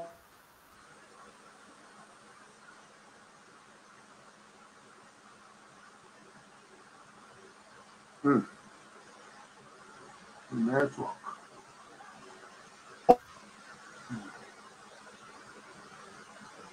Àmín. Nẹ́tíwọ́ọ̀kì mi. Àmín. Ìsámọ̀ pàdúrà ni wọ́n gbà. Àmín ní orúkọ Jésù. Àmín. Àmín. Àmín. Àmín. Àmín. Àmín. Àmín ní orúkọ Jésù. Àwọn ìkan ìjà ogun táwọn ọ̀tá ti kó jọ láti fi bá wa jà lórúkọ Jésù kó dojú ìjà kọ wọ́n. Àmín Jésù. Ààbò Ọlọ́run lórí ayé àwọn bàbá wa, àwọn màmá wa, àwọn adarí gbogbo àwọn oníjàgbára wọ̀nyí, ààbò Ọlọ́run kó dájú lórí wọn. Àmín Jésù. Ẹ̀yin tẹ́ mú àwọn Ísírẹ́lì dé ilẹ̀ ìlérí wọn, gbogbo alápapọ̀ àtọmọdé àtàgbà, ilẹ̀ ìlérí, ilẹ̀ òmìnira tẹ́ fẹ́ gbà fún bàbá, ẹ mú wa débẹ̀. Àmín. Èròǹgbà rere wa nípa orílẹ̀-èdè tuntun yìí lórúkọ Jésù, ẹ mú ṣẹ Ọlọ́run wa. Àmín Jésù. Mega rally tí a ń retí lórúkọ Jésù, ọjọ́ tẹ̀yin Ọlọ́run ti mọ̀ tó máa wáyé, bàbá bá wa ṣe é o. Ìgbà tí ẹ bá sì ti pinnu tẹ́ fẹ́ kí declaration fún orílẹ̀-èdè tuntun yìí kó wáyé, Ọlọ́run wa lórúkọ Jésù bá wa lọ́wọ́ sí i. Àmín.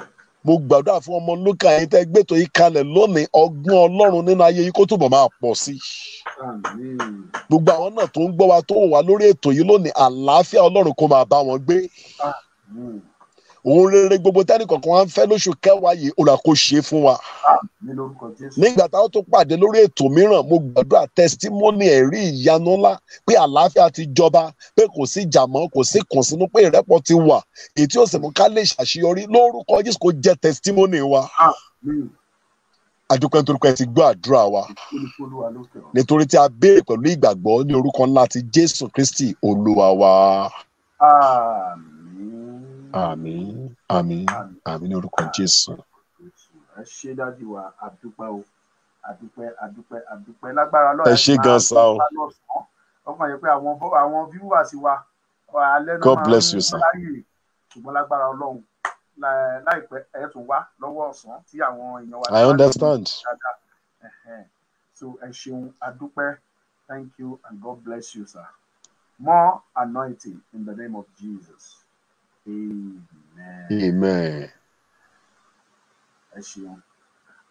Ó dúpẹ́ lọ́wọ́ gbogbo ẹ̀yin olólùfẹ́ wa pátápátá, gbogbo ẹ̀yin ojúlówó ọmọ Yorùbá. Ẹ̀yin náà ti rí peter wà pé Nàìjíríà làwà, orí ọ̀fẹ́ làwà ní, táwa ra flashlight síbi tó ń tọ́nà sójú tiwa tẹ́ fi lójú wa. Ibi táwọn wà kò sí iná, kò sí network, kò sí nǹkan kan. So ọ̀dọ̀ wa náà gbà mí gan-an á ṣe ànírí network lò. Afẹ́fẹ́ ló dẹ̀ bá ṣiṣẹ́ wá tún ti fẹ́ díẹ̀ wá, a tún dúpẹ́ lọ́wọ́ Ọlọ́run pé Ọlọ́run tún ṣe ó tún fún wa ní díẹ̀. So ẹ má gbàgbé mẹ́sẹ̀gì bàbá wa Professor Banji Akintoye tí Ọlọ́run fi ránṣẹ́ sí wọn pé ká yin òun lógo fún ọjọ́ 7 tó dẹ̀ ti bẹ̀rẹ̀ láti October 1st. Praise God in his sanctuary.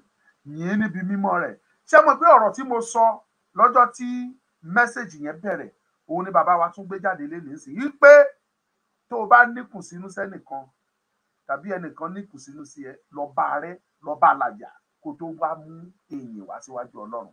Má mú ìyìn wá síwájú Ọlọ́run pẹ̀lú gẹ̀dẹ̀gẹ̀dẹ̀ ní ọkàn, pẹ̀lú ìkùnsínú ní ọkàn. Rárá, ẹ wá yin Ọlọ́run pẹ̀lú ọwọ́ mímọ́, pẹ̀lú ọkàn mímọ́ ní kẹ́ fi yin Ọlọ́run ká lè tètè rí ohun tá a fẹ́ gbà yìí, ká lè tètè rí gbà. Ẹ̀yin mùsùlùmí, wọn ò sọ pé Christian nìkan, gbogbo ọ̀nà bàbá yẹn kan ti sọ ní gbogbo ọ̀nà ẹ̀sìn tó wà ní ilẹ̀ Yorùbá, òun ni kó fi yin Ọlọ́run. Àwọn oníṣẹ̀ṣe ẹ lọ múra kẹ́ yin Ọlọ́run, kẹ́ mọ bẹ́ẹ̀ ṣe máa kọrin ìyìn sí. Ẹ̀yin onímùsùlùmí, ẹ kọrin ìyìn sí Ọlọ́run. Táwọn onígbàgbọ́ náà ká ṣe kí ni, ká yin Ọlọ́run. So it's a very simple as it is. Tòrẹ́ nìkan sọ pé àbọ̀rúbọyè níbí, ìyẹn ò sọ pé àbọ̀yè ò ní bọ́ ṣíṣe, àbọ̀yè ti bọ́ ṣíṣe. Àbọ̀yè bọ́ ṣíṣe lágbára Ọlọ́run.